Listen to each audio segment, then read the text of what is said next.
Sir నమస్కారం sir. నమస్తే. Sir BB నగర్‌లో ఒక దారుణ సంఘటన చోటు చేసుకుంది. ఒక వ్యక్తి చావు పిలుస్తుందంటూ నీళ్ళలో దూకాడు. తర్వాత తన భార్య కూడా దూకడం జరిగింది. తర్వాత ఆ కుమారుడు ఏడవడం జరిగింది. సో, అసలు ఆ మెంటాలిటీని అంటే చావు పిలవడం అనేది ఒక వింతలాగా ప్రవర్తించడం జరిగింది. తన మెంటాలిటీని మనం ఏ విధంగా చూడొచ్చు సార్ అసలు?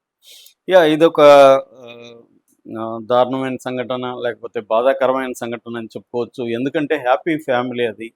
వాళ్ళకి ఏ రకమైన ఆర్థిక సమస్యలు లేవు. అలాంటి ఒక ఫ్యామిలీలో సడన్‌గా ఒక వ్యక్తి మానసిక పరిస్థితి సరిలేకపోవడం వల్ల ఒక్కసారిగా ఫ్యామిలీ మొత్తం రూయిన్ అయిపోయింది. సో, ముందుగా ఏం జరిగిందనేది చెప్పుకొని తర్వాత ఎందుకు ఇలా మనుషులు ఎందుకు చేస్తారు అనేదాన్ని మనం అనలైజ్ చేద్దాం. ముందుగా ఏందంటే ఇతని పేరు బర్ల నరేందర్. ఇతనికి 32 సంవత్సరాలు. సో, తనది హన్మకొండ జిల్లా ఐనవోలులో రామ్‌నగర్‌లో ఉండేవాళ్ళు. తన భార్య సంధ్యారాణి, వాళ్ళకి ఒక బాబున్నాడు. వీళ్ళిద్దరూ రామంతపూర్‌లో ఆహ్, డీమార్ట్‌కి వెనకాల కుటుంబం ఉంటున్నారు. ఇతను హైటెక్ సిటీలో ఐసీఐసీ బ్యాంక్ మేనేజర్‌గా పనిచేస్తున్నాడు. సో, ఆర్థికంగా ఎటువంటి కష్టాలు లేవు. సడన్‌గా మొన్న ఏమైందంటే నిన్న అతను చెరువు దగ్గరికెళ్ళాడు. బీబీ నగర్‌లో ఉండే ఒక చెరువు ఉంది. ఆ చెరువు దగ్గరికి. మామూలుగా అయితే ఆఫీస్‌కెళ్తున్నానని చెప్పి తన కారు ప్రాబ్లమ్ అని చెప్పి క్యాబ్ బుక్ చేసుకున్నాడు. ఇంట్లో వాళ్ళకి ఆఫీస్‌కెళ్తున్నా అని చెప్పాడు. కానీ ఇతను బుక్ చేసుకుంది ఎక్కడికంటే బీబీ నగర్ చెరువుకి బుక్ చేసుకున్నాడు క్యాబ్. బుక్ చేసుకొని అక్కడి చెరువు దగ్గరికెళ్ళాడు. చెరువు దగ్గరకు వెళ్ళిన తర్వాత ఫోన్‌లో ఒక వాయిస్ మెసేజ్ పెట్టాడు. ఆ వాయిస్ మెసేజ్ ఏముందంటే, నన్ను కొద్ది రోజుల నుంచి పీడకలలు వెంటాడుతున్నాయి. కలల్లో చావు వస్తూ ఉంది. నన్ను ఏదో ఒక శక్తి పిలుస్తూ ఉంది. నాకు ఏ రకమైన ఆర్థిక సమస్యలు లేవు. ఇతర ఏ ఇబ్బందులు లేవు. నేను చనిపోయిన తర్వాత నా అంత్యక్రియలు పాత ఇంటి దగ్గర చేయండి. ఒక నెల రోజులు ఉంటే అన్నీ సర్దుకుంటుంది. నన్ను ఏదో పిలుస్తుంది, చావు పిలుస్తుంది, నేను వెళ్ళిపోతున్నాను అని చెప్పి ఆ మెసేజ్‌ని భార్యకి, మిగతా అమ్మ, నాన్నకు, వాళ్ళకి అందరికీ, కుటుంబ సభ్యులకి అందరికి పంపించేసి, షూ ఇప్పి గట్టు మీద పెట్టి, ఫోన్‌ని గట్టు మీద పెట్టి చెరువులో దూకేసి, బాగా చెరువు నిండిపోయిందనమాట. చెరువులో దూకి అతనికి ఈత రాదు. చెరువులో దూకేసి చనిపోయాడు. ఈ మెసేజ్ రాగానే వీళ్ళు కంగారు పడి ఇమ్మీడియట్‌గా పోలీసులకి ఇన్ఫార్మ్ చేశారు. పోలీసులు రంగంలో దిగి అతని ఫోన్‌ను ట్రాక్ చేశారు. అంటే సెల్ టవర్ దీంతో అతని ఫోన్ ఏరియా ఎక్కడుందో లొకేషన్ ట్రాక్ చేసి, ఆ లొకేషన్‌కి చెరువు దగ్గర ఉందనేది అర్థమైంది. అక్కడికి వెళ్ళారు.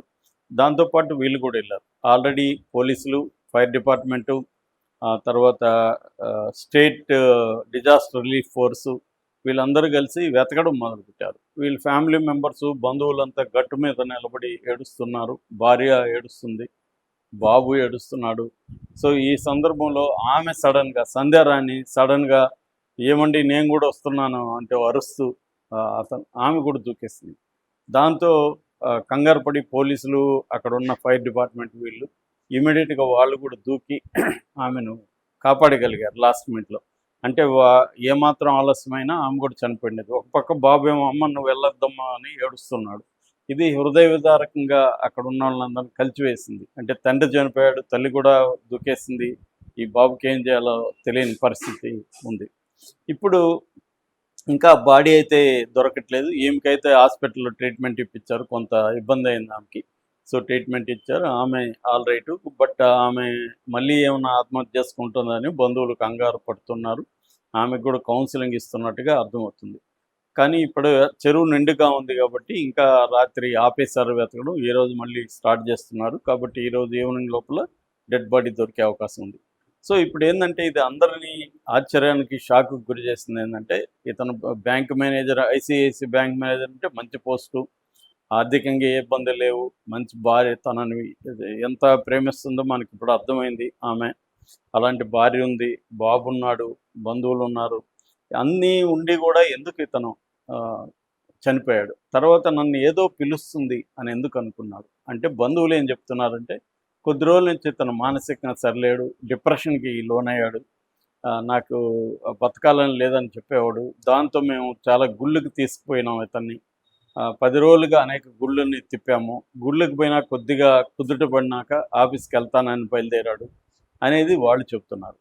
ఇక్కడ అంటే మనం వెళ్ళి చూడలేదు, మాట్లాడలేదు, కానీ ఎక్కువ మంది చెప్తున్నది ఏంటంటే ఇది స్కిజోప్రీనియా లాంటి జబ్బు ఈయనకి ఉండొచ్చు అనేది. డిప్రెషన్ అనేది జనరల్గా చెప్తుంటారు. మరి వీళ్ళు సైకాట్రిస్ట్ దగ్గర తీసుకుపోయినట్టయితే మనకి వార్త లేదు, గుళ్ళకి తీసుకుపోయినారని చెప్తారు. ఇతని సిమ్టమ్స్ చూస్తే అంటే నన్ను పిలుస్తుంది, నన్ను రమ్మంటుంది, ఇవన్నీ చూస్తే స్కిజోప్రీనియా అనిపిస్తుంది. స్కిజోప్రీనియా అని ఒక జబ్బు ఉంది. స్కిజోప్రీనియా అనేది ఏంటంటే దాని థింకింగు, ఫీలింగు, బిహేవియరు ఇవన్నీ మారిపోతాయి కంప్లీట్గా. ఆ మధ్య తెలుగు వ్యక్తి ఒక ఆయన బుక్ రాశాడు, తొడిమే మల్లారెడ్డి ఆయన పేరు. ఆయన ఓడి గెలిచిన మనిషి అని ఒక పుస్తకం రాశాడు. అట్లాగే స్కిజోప్రెనిక్ సంబంధించిన డ్రీమ్స్, మెమరీస్ మీద కూడా ఇంకొక చిన్న బుక్ రాశాడు. ఆయన బుక్ చదివితే మనకి స్కిజోప్రెనియా అంటే ఏంటి, ఆత్మహత్య ఎందుకు చేసుకోవాలనిపిస్తుంది, ఇవన్నీ అర్థమవుతుంది. ఆయన కూడా 4 times ఆత్మహత్య ట్రై చేశాడు.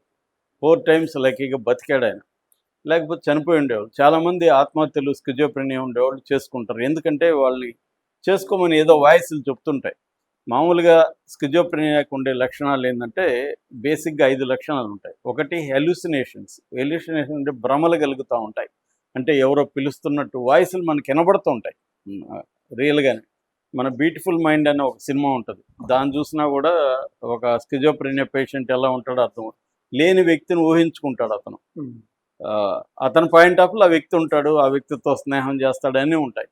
కానీ మనకు పక్కన వాళ్ళకి ఎవరు కనపడరు. అలాగే లేని దాన్ని ఊహించుకోవడం, వాయిసెస్ వినపడడం, దృశ్యాలు కనపడడం, ఇలాంటి హెల్యూసినేషన్స్ ఉంటాయి.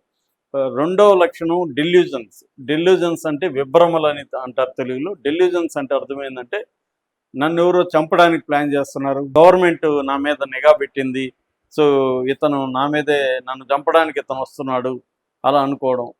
నాకు తెలిసిన ఒక అతనైతే అర్ధరాత్రి లేచి వాళ్ళ భార్యను అడిగేవాడు, ఇప్పుడు నీ బెడ్లో నీ పక్కన పడుకున్నాడు వాడు, ఇప్పుడు పోయినాడు బయటికి. ఏం షాక్ అయ్యేది, ఇదేంటిరా అని. అంటే అతను నమ్ముతాడు అనమాట, భార్య దగ్గర ఎవరో పడుకున్నాడు, వాడు ఇప్పుడే లేచిపోయాడు అని అతను నమ్ముతాడు, కనిపిస్తుంది అతనికి. సో ఈమెకేం షాక్ అనమాట. అలాగా స్కిజోప్రెనియా ఉన్న వాళ్ళకి ఈ డెల్యూజన్స్ అనేవి ఉంటాయి. మూడోది డిజార్గనైజ్డ్ థింకింగ్. అంటే ఇప్పుడు నేను జర్నలిస్ట్గా ఉన్నాను, ఇప్పుడు స్కిజోప్రెనియా నాకుంటే జర్నలిస్ట్గా ఉండలేను, ఒక టాపిక్ని ఆర్గనైజ్డ్గా నేను చెప్పలేను. థింకింగే డిజార్గనైజ్డ్గా ఉంటుంది, ఏదో మాట్లాడతారు ఇంకేదో వచ్చేస్తుంది, అలాగా మాట్లాడతారనమాట. నాలుగోది ల్యాక్ ఆఫ్ మోటివేషన్. దేని మీద ఇంట్రెస్ట్ ఉండదు, బట్టలు సరిగా వేసుకోరు, సరిగా తినరు, సరిగా స్నానం చేయరు, దేని మీద ఫ్రెండ్స్తో మాట్లాడడం ఇంట్రెస్ట్ ఉండదు, దేని మీద ఇంట్రెస్ట్ ఒక చేద్దామని ఒక ఉత్సాహం ఏముండదు. రోజుల తరబడి కూడా మురిగ్గానే ఉంటారు, కానీ పోయి మంచిగా స్నానం చేసి బట్టలు వేసుకోవాలనేది ఉండదు. ఇక ఐదవది సోషల్ విత్డ్రావల్. కంప్లీట్గా సమాజానికి, ఫ్యామిలీకి దూరంగా, అలూపుగా ఉండడాన్ని వాళ్ళు ఇష్టపడతారన్నమాట. సో ఈ 5 ప్రధాన లక్షణాలు. ఇది ఎందుకు వస్తుందంటే, ఒకటి జెనెటికల్గా మన పేరెంట్స్కో లేకపోతే దగ్గర బంధువులకో, మేనమామ ఇలాంటి వాళ్ళకో ఉంటే అది వస్తుంది. రెండవది బ్రెయిన్లో కెమికల్ చేంజెస్ వల్ల కూడా వస్తుంది. అంటే డోపామైన్ కానీ, గ్లూటామేట్ లాంటి న్యూరో ట్రాన్స్మిటర్స్ అంటారు, వాటిలో చేంజెస్ వచ్చినప్పుడు కూడా ఇది వస్తుందని చెప్తున్నారు. మూడవది ఎన్విరాన్మెంటల్ ఫ్యాక్టర్స్. అంటే మన మీద ఎక్కువ స్ట్రెస్ కానీ, లేకపోతే ట్రామా ఏదన్నా, అంటే అతిపెద్ద ప్రమాదం కానీ అట్లా ఏదన్నా జరిగినప్పుడు, డ్రగ్స్ వల్ల, ఇలాంటి విషయాల వల్ల కూడా ప్రెజరు, టెన్షన్ పెరిగిపోయినప్పుడు కూడా స్కిజోప్రెనియా వస్తుంది. దీని ట్రీట్మెంట్ ఏంటంటే బేసిక్గా మెడిసిన్ అంటే సైకాట్రిస్ట్ దగ్గరికి పోయి మెడికేషన్, యాంటీ సైకోటిక్స్ అంటారు, యాంటీ సైకోటిక్ డ్రగ్స్ తీసుకోవాల్సిన అవసరం ఉంది.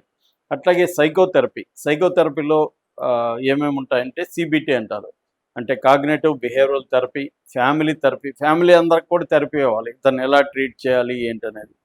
అట్లాగే సోషల్ స్కిల్ ట్రైనింగ్ అంటారు, సోషల్ స్కిల్ ట్రైనింగ్ ఇవ్వాలి. అట్లాగే వీళ్ళు హాస్పిటలైజేషన్ కావాల్సి ఉంటుంది. ఇప్పుడు నేను చెప్పిన మల్లారెడ్డి కూడా అనేకసార్లు హాస్పిటల్లో జాయిన్ అవ్వాల్సి వచ్చింది. అట్లాగే రిహాబిలిటేషన్, వాళ్ళకి మళ్ళీ కోలుకోవడానికి రిహాబిలిటేషన్ కల్పించాలి.